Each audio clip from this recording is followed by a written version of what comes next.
Yo, what's going on, guys? Reversal here, and today I'm going to be doing an updated Swordsoul deck profile.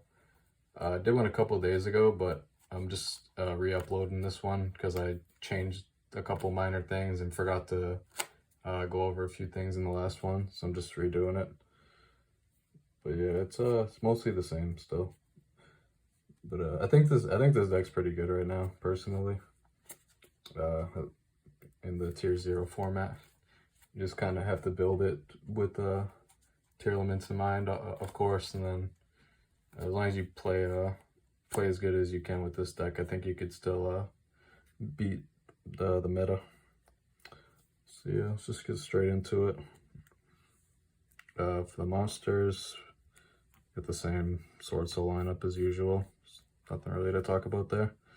And then the triple Ecclesia. Sometimes you see this at 2.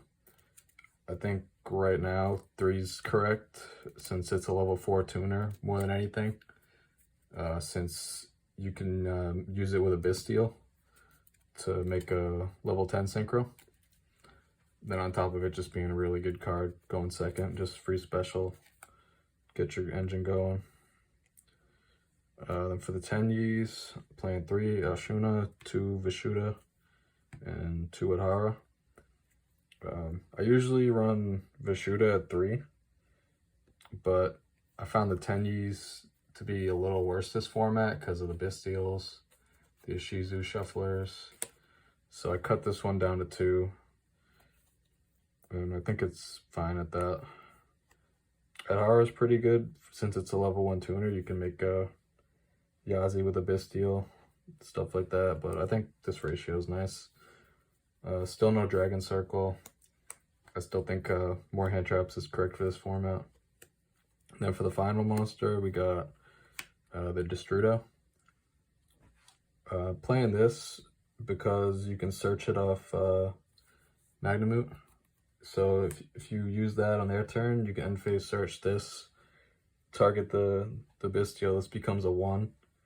Then you use those 2 to make Yazi, which can pop something on your opponent's board in itself and then get you to your Swordsoul engine, which is cool. I was trying this a while ago, but recently put it back in and it's been nice. But yeah, that's it for the monsters. For the spells, it's very few. Just the triple emergence, 2 desires, and then we have the 1 blackout for the trap. So standard stuff. I had droplets in the last the one from a couple days ago, but I moved those to the side. And then for the hand traps, I'm playing 16.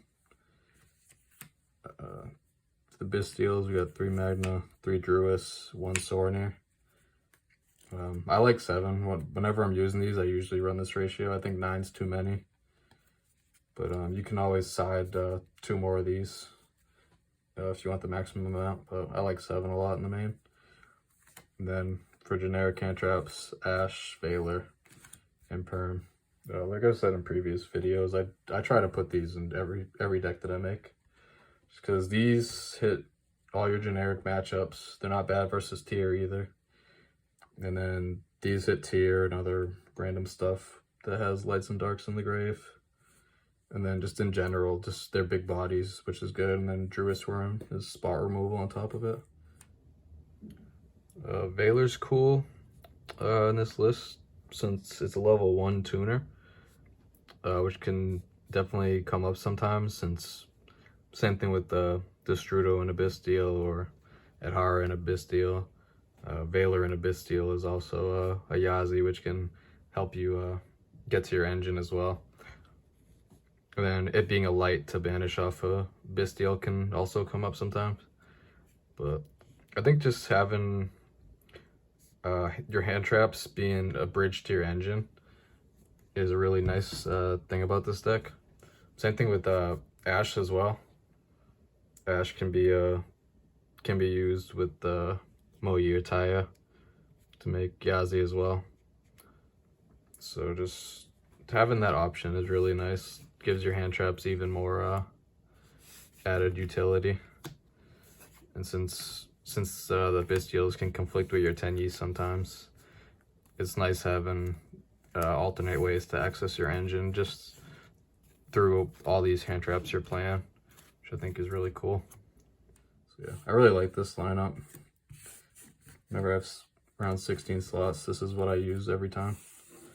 It's been working really well. Yeah, that's it for the main 41 cards.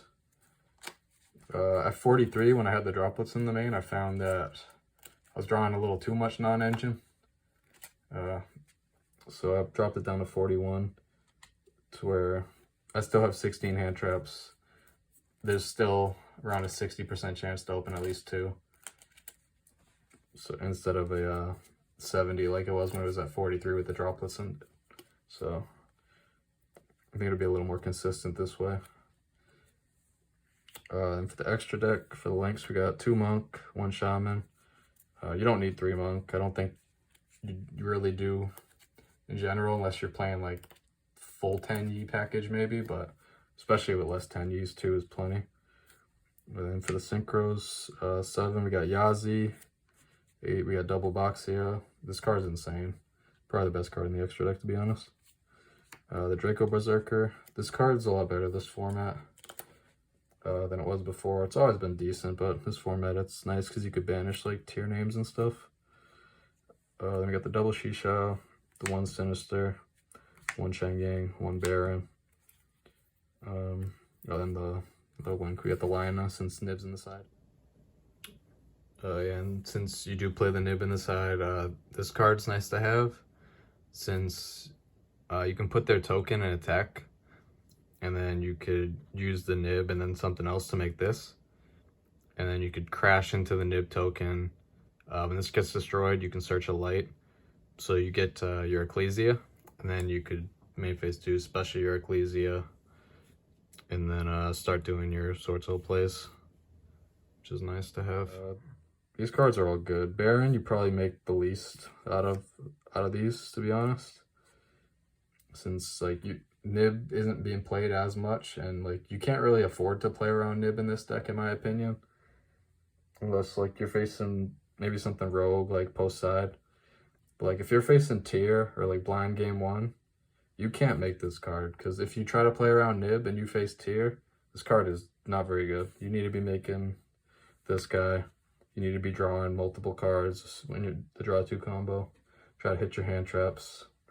Otherwise, you're probably going to have a hard time. But this is 13 cards, and then you have a few options for the last 2. These to the side. So you got Dark, which you can make with like Vishuda or Bystial to get their Magnamoot, which isn't bad. The Wallow.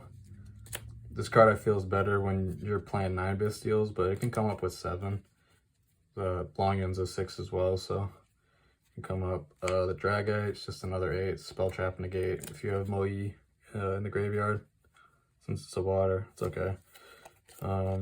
Chaofeng. This card used to be better when like Drytron was the deck and more people were on Nib, because you could go into this with your 10-yis before doing your plays to set this up to stop like Nib Veiler. But I feel like this format doesn't come up as much, especially when you're playing less 10-yis, so I think this is very cuttable.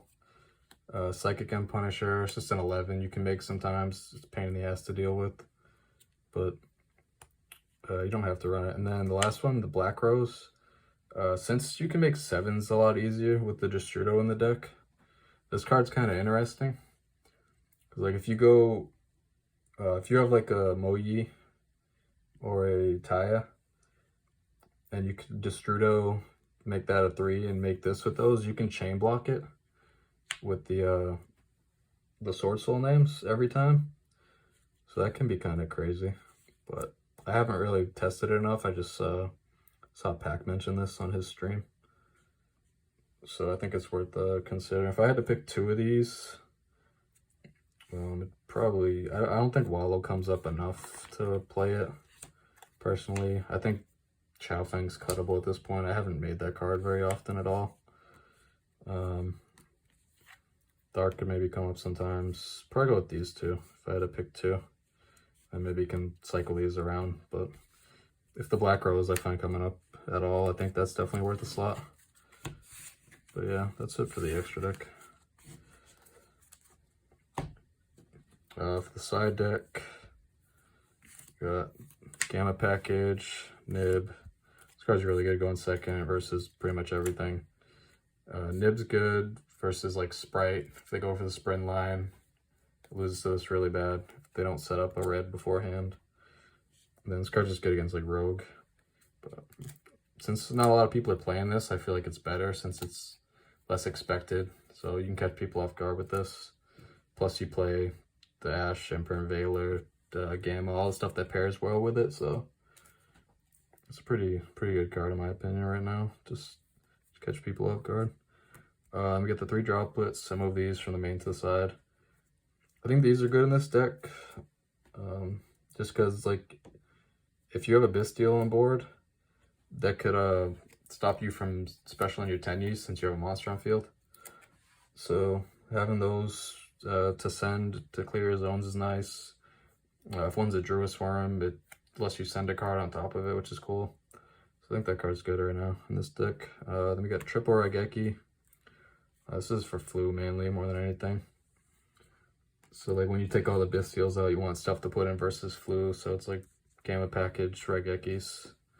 And then you have one more for the Destrudo, so you could put in like a droplet or something. And then for the last 2 slots, there's a few options. I cut the D barriers. I found like those cards just aren't really that great this format, to be honest. Rather just more stuff that's good in both come first and second. You can go with 2 Tactics, 2 Cosmic if you want some back row hate, but this deck's generally good versus back row anyway, so I don't know if you need it with Mystic Mine out of the format, and then 2 Sorenair if you want to bump the Bestial count up to the full 9. But any of these are cool. I think if you want to opt for no spell trap removal, probably just use the Tactics. Since I think 7 Bestials is fine, plus all this other stuff for a tier, so that's probably the 15 I would go with. Yeah, that's it for the deck. 41 cards in the main. Like I said, I think this deck's pretty good right now. And let me know what you think about this list. Drop a like, a sub if you want. And hope you enjoyed, and thanks for watching.